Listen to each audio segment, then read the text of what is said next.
മനുഷ്യരുടെ കൂട്ടത്തിൽ രണ്ട് വിഭാഗം ആൾക്കാരുണ്ടാകും. ഒന്ന്, പുറംമോടിയുള്ളവർ, അകം കറുത്തവർ. രണ്ട്, പുറംമോടിയുമില്ല അകംമോടിയുമില്ല, എന്നാൽ ഈമാനിന്റെ ചിട്ടയോടുകൂടി പടച്ചോനെ ഭയപ്പെട്ട് ജീവിക്കുന്നവര്. ഞാനുങ്ങളും ഏത് വിഭാഗത്തിൽ പെടും എന്നുള്ളത് ഞാനുങ്ങളും ചിന്തിക്കേണ്ടതാണ്. ഈ ദുനിയാവിൽ 4 ആളുടെ പത്രാസും സർട്ടിഫിക്കറ്റും കിട്ടാനാണെങ്കിൽ നമ്മൾ അത്യാവശ്യം അഭിനയിച്ചാൽ മതി. ഞാനിപ്പോ പറയാറില്ലേ, നിങ്ങളെ മുൻപിൽ ഒരുപക്ഷെ പ്രസംഗിക്കുന്ന അൻസാർ നന്മണ്ട നല്ല പ്രാസംഗികനാണ് നിങ്ങൾക്ക് പറയാം. പക്ഷെ ഞാനൊരു നല്ല വ്യക്തിയാണ് ഐഡന്റിറ്റി ചെയ്യാൻ നിങ്ങൾക്ക് പറ്റൂല. അതിന്റെ പെണ്ണുങ്ങൾക്കും എന്റെ ഉമ്മാക്കും ഉപ്പാക്കേ പറ്റൂ. ഈ ഇരിക്കുന്ന ഓരോരുത്തരും നല്ല ഇസ്ലാഹി പ്രവർത്തകരാന്ന് പറയാ.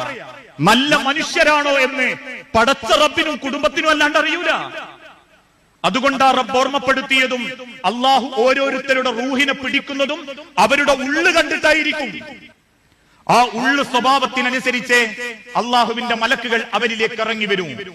ഒന്നാമത്തെ വ്യക്തി ദുനിയാവിനോട് ഒരുപാട് ആത്മാർത്ഥത, ആർത്തി കാണിച്ച് ജീവിക്കുന്ന വ്യക്തികൾ. ഈ ദുനിയാവായിരിക്കും അവർക്ക് വലുത്. ഇവിടെ അടിച്ചുപൊളിച്ച് ജീവിക്കുക, സമ്പാദിക്കുക. നിസ്കാരമുണ്ടോ? ഇല്ല. നോമ്പുവൽക്കലുണ്ടോ? എപ്പോഴെങ്കിലും നോറ്റതിന്റെ കൂലി ഉണ്ടോ ജീവിതത്തിൽ? ഇല്ല. സക്കാത്ത് അളവ് നോക്കലേ ഉള്ളൂ, കൊടുത്തിട്ടില്ല. കുടുംബം എങ്ങനെയാ? മക്കളും പെണ്ണുങ്ങളും ഒക്കെ തോന്നിയ വഴിക്ക്. പുരയിൽ നിസ്കാരം നടക്കുന്നത് 7:30 മണിക്ക്, മക്കള് വരുന്നത് നട്ടപ്പാതിര 12 മണിക്ക്. ഓൻ പോയി കിടക്കുന്നത് പോലും നേരം എടുക്കാൻ നേരത്ത്. പെണ്ണുങ്ങളായാലും കുടുംബായാലും മക്കളായാലും ഒരു ഫസാദിന്റെ കുടുംബം. ഒരു ഖുർആൻ ഓത്തുണ്ടാവൂല, അള്ളാഹുവിന്റെ കലാമൊന്നും പഠിക്കണമെന്ന് താല്പര്യം ഉണ്ടാവൂല. ഇങ്ങനെ എന്നാ ദുനിയാവിന്റെ ഇടയിൽ സൽപ്പേരുണ്ടാകും.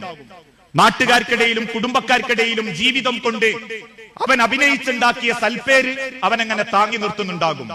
ഓന്റെ അടുത്തുനിന്ന് വായ്പ കിട്ടുന്നതുകൊണ്ടും ഓനെ കൊണ്ട് ഗുണമുള്ളതുകൊണ്ടും നാട്ടുകാർ പറയൂലെങ്കിൽ മോശം. അങ്ങനെ ആൾക്കിടയിൽ വേഷം കെട്ടി നടക്കുന്ന ചില ആണുങ്ങളും പെണ്ണുങ്ങളും അവരുടെ മരണം തൊണ്ടക്കുയിലെത്തുമ്പോൾ നസലമിന സമാഇ, ആകാശത്ത് നിന്ന് ഇറങ്ങി വരും. കറുത്ത മുഖമുള്ള അള്ളാഹുവിന്റെ നിശ്ചയം അഥവാ തീരുമാനം ഏൽപ്പിക്കപ്പെട്ട മലക്കുകൾ. ആ മലക്കുകൾ അള്ളാഹ് തീരുമാനിച്ച നിശ്ചയിച്ചവന്റെ കണ്ണെത്തുന്ന ഭാഗത്ത് ചെന്നിരിക്കും. പ്രവാചകൻ സല്ലല്ലാഹു അലൈഹി വസല്ലം ഓർമ്മപ്പെടുത്തിയതാണ്. ആ രംഗം പോലും വിശുദ്ധ ഖുർആൻ പരിചയപ്പെടുത്തുന്നുണ്ട്. വലൗ തറാ ഇദിൽ ളാലിമൂന ഫീ ഗമറാത്തിൽ മൗത്ത് വൽമലായികത്തു ബാസിതു ഐദീഹിം അഖ്രിജു അൻഫുസഹും ഖാലൂ ഫീമ കുൻതും കുന്നാ മുസ്തദഫീന ഫിൽ അർളി വലൗ തറാ. നബിയെ, നിങ്ങളെങ്ങാനും കണ്ടിരുന്നുവെങ്കിൽ. ഓരോ രംഗവും അല്ലാഹു തആല വിശദീകരിക്കുന്നുണ്ട്. അള്ളാഹു നിശ്ചയിച്ച മലക്കുൽ മൗത്ത് അവനിലേക്ക് നിശ്ചയിക്കപ്പെടുകയും ആ മലക്കുൽ മൗത്തിനെ ആത്മാവ് കാണുകയും ആ മലക്കുൽ മൗത്തിന്റെ ഭയാനകമായ രൂപം കണ്ട് ആ മലക്കുൽ മൗത്തിന്റെ രീതി കണ്ട് ആത്മാക്കൾ ശരീരത്തിന്റെ ഉള്ളിലേക്ക് വലിയുകയും ചെയ്യും. വരാൻ മടിക്കുന്ന ശരീരത്തിന്റെ ഉള്ളിലേക്ക് ആത്മാക്കൾ പിൻവലിയുമ്പോ ആ ശരീരത്തെ നോക്കി ഗർജിച്ചുകൊണ്ട് മലക്കുകൾ പറയും, കുന്നാ മുസ്തദഫീന അഖ്രിജു അൻഫുസകും, പുറത്തേക്ക് വാടോ എന്നവരെ വിളിച്ചോണ്ടിരിക്കും. വരാൻ മടിക്കുന്ന ശരീരത്തിൽ നിന്ന് ആ ആത്മാവിനെ അള്ളാഹുവിന്റെ മലക്കുകൾ പറച്ചെടുക്കുമ്പോ വേദനയാൽ അവന്റെ കാലുകൾ പടയും. അള്ളാഹു ഓർമ്മപ്പെടുത്തിയില്ലേ, അള്ളാഹുവിന്റെ അരികിലേക്ക് മടങ്ങുന്ന രംഗം കണങ്കാലുകൾ കൂട്ടിപ്പണയുകയും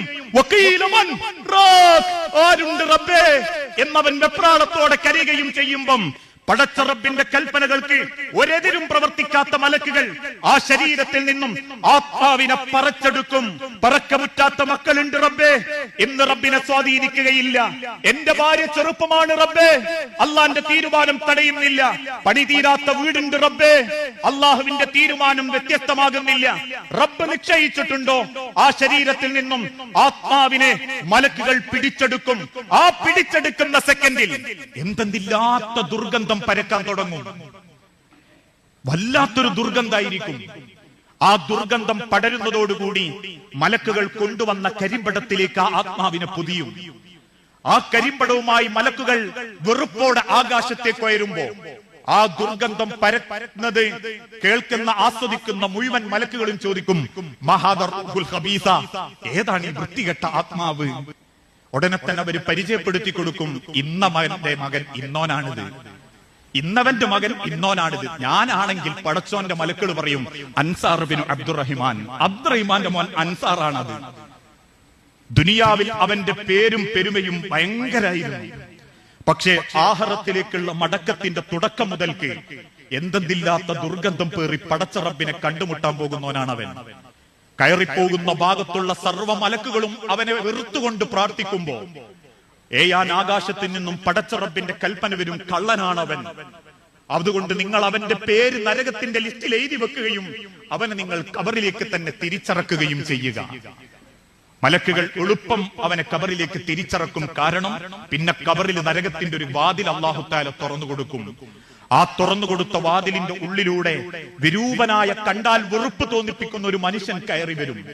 ഈ കിടക്കുന്ന ആത്മാവ് ചോദിക്കും, ഞാനോ വെറുപ്പില, ഞാനോ ഇത്ര അസ്വസ്ഥതയില്ല, എന്നെ കൂടി ബുദ്ധിമുട്ടിക്കാൻ വന്ന നീ ആരാന്ന് ചോദിക്കും. അവൻ തിരിച്ചു പറയും, അമലുക്കൽ ഖബീസ, നീ ചെയ്ത തോന്നിയാസങ്ങളാ ഞാൻ.